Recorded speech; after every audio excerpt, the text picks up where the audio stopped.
নিখাদ বিষয়ে আমি প্রায়ই ছেলেটাকে জিজ্ঞেস করতাম, তোমাকেও কেউ ভালো না বেসে পারে?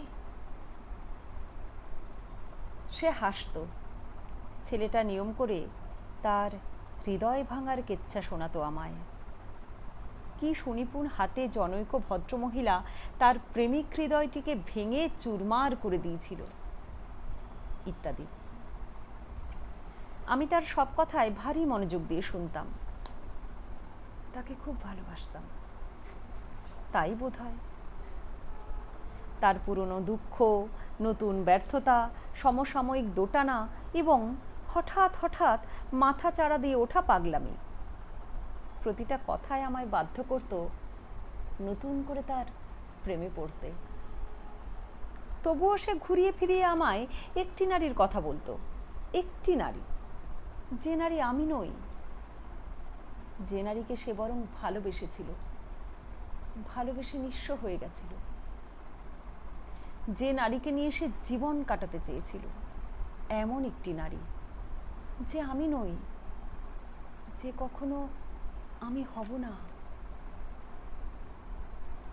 আমি সব শুনতাম, কখনো অন্যমনস্ক হয়ে, কখনো খুব বিরক্ত হয়ে, কখনো বা ভীষণ কান্না চেপে রেখে।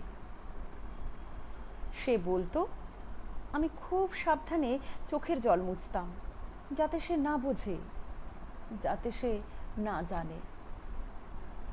আর ভাবতাম, এমন পুরুষকে যে নারী ভালোবাসতে পারেনি, সে কি এই ধুলোভরা মর্তের কেউ, নাকি দেবী?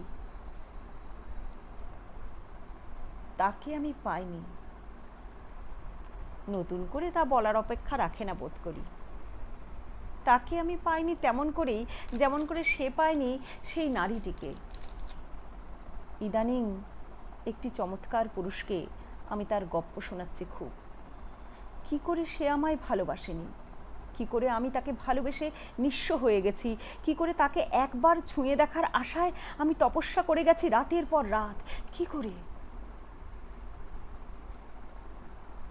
কি আশ্চর্য, আজকাল সেই চমৎকার পুরুষটিও নিখাদ বিষয়ে আমায় শুধোয়, তোমাকেও কেউ ভালো না বেসে পারে?